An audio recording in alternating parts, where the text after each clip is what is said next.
So now इस video में हम एक्सप्लेन करने वाले हैं अबाउट द कोऑर्डिनेट बॉन्ड या फिर डेटिव बॉन्ड। ठीक है, so what is the coordinate bond, हम इसे डीपली एक्सप्लेन करेंगे। ठीक है, this is very very important topic, coordinate bond. ठीक है, तो क्या होता है कि कोवलेंट बॉन्ड जब बनता है, मान लीजिए एक एटम ए है, ए के पास एक इलेक्ट्रॉन है और एक एटम बी है, बी के पास एक इलेक्ट्रॉन है। दोनों अपना एक एक इलेक्ट्रॉन जो है वो यहाँ पर शेयर कर लेते हैं, ए और बी। तो क्या करते हैं वो दोनों, ठीक है, इन दोनों इलेक्ट्रॉन्स को एक एक इलेक्ट्रॉन को बीच में रखकर यहाँ पर बॉन्ड बना लेते हैं। अब बी के पास भी दो इलेक्ट्रॉन्स आ गए, ए के पास भी दो इलेक्ट्रॉन आ गए, इसको हम बोल देते हैं सिंपल कोवलेंट बॉन्ड। ठीक है, ये तो हो गया सिंपल कोवलेंट बॉन्ड। अब इसके मुकाबले कोऑर्डिनेट बॉन्ड क्या होता है। अब मान लीजिए कि इसमें यहाँ पर लगा देते हैं प्लस, के ए के पास हैं दो इलेक्ट्रॉन, ठीक है, और बी के पास कोई भी नहीं है। ठीक है, बी के पास शेयरिंग के लिए कोई भी इलेक्ट्रॉन बिल्कुल नहीं है, बट उसे रिक्वायरमेंट है। तो क्या होगा कि ए अपने दोनों इलेक्ट्रॉन्स बीच में रखकर शेयर कर लेगा बी के साथ, तो फिर भी बॉन्ड बन जाएगा। तो ऐसे बॉन्ड को हम ऐसे शो करते हैं कि ए ने अपने दोनों इलेक्ट्रॉन्स को डोनेट किया है to the B, so this is known as the coordinate bond. तो दोनों में अब क्या डिफरेंस हुआ कि इसमें दोनों इलेक्ट्रॉन एक एटम ने दिए हैं और उसमें इन दोनों का एक एक इलेक्ट्रॉन था। So therefore the bond formed between two atoms by sharing a pair of electrons provided entirely by one of the combining atom। जब दोनों इलेक्ट्रॉन्स किसी एक एटम ने ही अपने प्रोवाइड किए हों, that is known as the coordinate bond. ठीक है, but shared by the both is known as the coordinate और द डेटिव बॉन्ड। इनकी एग्जांपल्स बहुत इंपॉर्टेंट हैं, वो आपको एग्जाम में बहुत बार पूछी जाती हैं। तो सबसे पहले इसकी एग्जांपल आती है यहाँ पर अमोनियम आयन। अमोनियम आयन की स्ट्रक्चर या इसकी फॉर्मेशन भी एग्जाम में आपको पूछी जा सकती है। Ammonium ion that is NH4 positive. ठीक है, तो ये है हमारा अमोनिया। तो N के पास वैलेंस शेल में कितने इलेक्ट्रॉन्स होते हैं, 5 इलेक्ट्रॉन्स होते हैं। ठीक है, तो ये हो गए N के 5 इलेक्ट्रॉन। इनके साथ एक एक हमने यहाँ पर हाइड्रोजन जोड़ दी, मतलब कि अमोनिया बना दिया। ठीक है, और ये जो दो इलेक्ट्रॉन है जो किसी के साथ भी यूज नहीं हुए, that is known as the lone pair of electrons. ठीक है, अब ये दोनों इलेक्ट्रॉन हाइड्रोजन पॉजिटिव के साथ शेयर हो जाएंगे, क्योंकि इसके पास तो 0 इलेक्ट्रॉन है, हाइड्रोजन के पास होता है 1 इलेक्ट्रॉन। बट हाइड्रोजन पॉजिटिव में से ये जो एक इलेक्ट्रॉन है इसको भी रिमूव कर लिया जाता है, तो इसको हम बोल देते हैं हाइड्रोजन एक है पॉजिटिव। ठीक है, ओके।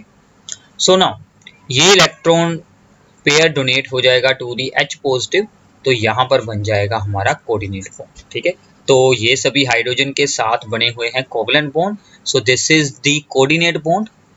ठीक है, और बाकी सभी कौन से हैं, बाकी सभी हैं कोवलेंट बॉन्ड। ठीक है, सिंपल कोवलेंट बॉन्ड्स हैं बाकी के सभी, ये भी और ये भी और ये भी।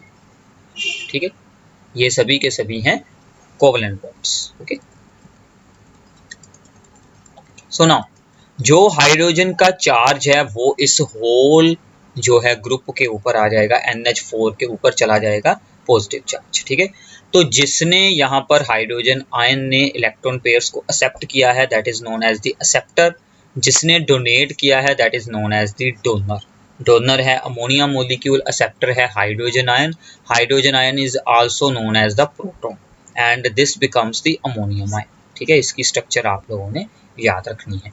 ठीक है, ऐसे ही इसकी एक और स्ट्रक्चर है और इसमें कुछ और इंपॉर्टेंट बातें कि after the formation all the 4 bonds in ammonium ion are identical. This is important. ठीक है, फॉर्मेशन होने के बाद सभी 4 के 4 बॉन्ड एक जैसे ही होते हैं, उनका सभी फीचर्स एक जैसे रहते हैं। ठीक है, ये बात आप लोग याद रख सकते हैं। और अमोनियम आयन के साथ अगर हम Cl आयन को जोड़ दें, this is ammonium 1 positive, Cl ion को इसके साथ जोड़ दें, so this becomes the ammonium chloride and this compound have all the 3 types of the bond. ठीक है, इसमें आयनिक बॉन्ड्स भी होते हैं between the ammonium ion and the Cl ion. और ये जो अमोनियम आयन है इसकी स्ट्रक्चर हमने अब तो ऊपर अभी एक्सप्लेन किया है, इसमें क्या है, 3 covalent bonds and 1 coordinate bond. So this is the most important example जिसमें सभी टाइप के बॉन्ड्स आपको मिल जाते हैं। ठीक है, इसकी एक और एग्जांपल है second, that is the hydronium ion. ठीक है, तो हाइड्रोनियम आयन में क्या होता है, H3O पॉजिटिव जो वाटर है। ठीक है, वाटर यानी कि H2O हमारा। ठीक है, ऑक्सीजन के पास होते हैं वैलेंस शेल में 6 इलेक्ट्रॉन्स, 2 वो अपने जो हाइड्रोजन के साथ बॉन्ड बनाने में शेयर कर लेते हैं और 2 इसके पास रहते हैं lone pair. So there are 2 lone pairs on the oxygen atom, और इनमें से 1 लोन पेयर है वो डोनेट हो जाता है जब हम कोई भी एसिड ऐड करते हैं, ठीक है, या फिर कोई भी H पॉजिटिव का सोर्स, कहीं से भी H पॉजिटिव आ गया तो उसको ये वाला एक लोन पेयर है वो डोनेट हो जाएगा, तो वहां पर H3O पॉजिटिव बन जाएगा। तो वाटर एक पोलर मोलिक्यूल होता है, ये हमने ऑलरेडी एक्सप्लेन किया हुआ है पिछली वीडियोस में, आप लोग वहां से सुन सकते हैं, ठीक है। So now when acid is added to the water due to strong dipole interaction between the polar water molecules and the polar acid molecules, H positive ions gets released। ये हमने पिछली वीडियोस में एक्सप्लेन किया हुआ है कि HCl एक polar compound है, वाटर में ऐड करेंगे तो H पॉजिटिव आयन को जनरेट कर देगा। अब ये जो H पॉजिटिव आयन है ये वाटर में से एक लोन पेयर को एक्सेप्ट कर लेगा। This lone pair goes to this H positive and here becomes hydronium ion. This is the H3 positive and is known as the hydronium ion, ठीक है। तो ऑक्सीजन के पास अभी भी अपना एक लोन पेयर है, ठीक है, और ये बन जाएगा आपके लिए यहाँ पर हाइड्रोनियम आयन, ठीक है। इसकी स्ट्रक्चर भी आपको एग्जाम में आ सकती है, इसकी फॉर्मेशन भी पूछी जा सकती है, ठीक है। So this is hydronium ion और ऊपर था हमारा ammonium ion. These are the 2 main examples जिनमें के कोऑर्डिनेट बॉन्ड्स बन जाते हैं, okay. Then there is a hydroxyl ion, ठीक है। अब देखिए कि जो हमारा वाटर है, ठीक है, वाटर जो होता है H2O, जब इसकी आयनाइजेशन होती है तो एक तो इसमें से H पॉजिटिव रिलीज होता है और साथ में एक OH आयन रिलीज होता है, that is known as the hydroxyl ion. So OH ion को हम क्या बोलते हैं? हाइड्रोक्सल आयन, ठीक है। When H positive is removed from the water the shared pair of electron remains with the oxygen. ये देखिए ये है वाटर की स्ट्रक्चर, ठीक है। अब इसमें से क्या होगा कि यहाँ से ये जो H पॉजिटिव है ये बाहर निकल जाएगा और ये जो शेयर्ड पेयर ऑफ इलेक्ट्रॉन्स हैं, यानी कि ये दोनों इलेक्ट्रॉन्स हैं, वो ऑक्सीजन के पास ही रुक जाएंगे।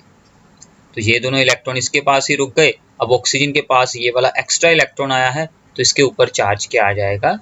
माइनस। तो H के पास कोई भी है नहीं इलेक्ट्रॉन, उसने अपना भी ऑक्सीजन को ही रिलीज कर दिया, तो इसके ऊपर चार्ज आ जाएगा पॉजिटिव, ठीक है।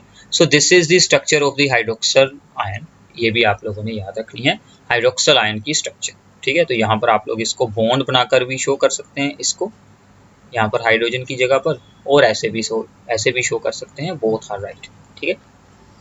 इसके बाद हमारा इस चैप्टर का आखिरी टॉपिक है, that is the self ionization of the water, ठीक है। अब इसमें क्या होता है, वाटर की अपनी ही आयनाइजेशन हो जाती है, मतलब कि वाटर खुद ही ब्रेक होकर आयंस बनाकर रखता है हमेशा अपने अंदर, ठीक है, but to the very small extent, ठीक है, बहुत ही स्मॉल एक्सटेंट पर होती है। H2O ब्रेक होकर, ठीक है, ये होती है रिवर्सिबल रिएक्शन का sign. H positive and OH ions बनाता है, ये मैंने आपको ऊपर भी बताया था। और ये जो H पॉजिटिव आयंस है ये दूसरे वाटर मोलिक्यूल के साथ, देखिए बहुत सारे वाटर के मोलिक्यूल्स होते हैं, बीच में किसी दूसरे के साथ जुड़कर हाइड्रोनियम आयन बनाएगा। हमने अभी एक्सप्लेन किया है हाइड्रोनियम आयन की स्ट्रक्चर, ठीक है। तो ये होती है वाटर की सेल्फ आयनाइजेशन के वो खुद पहले ब्रेक होकर H positive and OH negative बनाता है। ये H पॉजिटिव जो है वो यहाँ से इसके साथ अटैच हो जाता है। सो अगर हम इन दोनों रिएक्शंस को यहाँ पर ऐड अप कर दें, ठीक है, इन दोनों रिएक्शंस को अगर हम एक दूसरे के बीच ऐड कर दें तो H पॉजिटिव इस साइड भी है और इस साइड भी है, इसको हटा देते हैं। सो H2O प्लस H2O, ठीक है, it forms the H3O positive hydronium ion and the hydroxyl ion, hydronium ion and the hydroxyl ion. So this is the reaction representing the self ionization of the water के 2 water molecules आपस में जुड़ेंगे और वो एक hydronium ion and hydroxyl ion बनाएंगे। So this is the self ionization of the water, ठीक है। तो इसके साथ आपका सेकंड चैप्टर कंप्लीट है।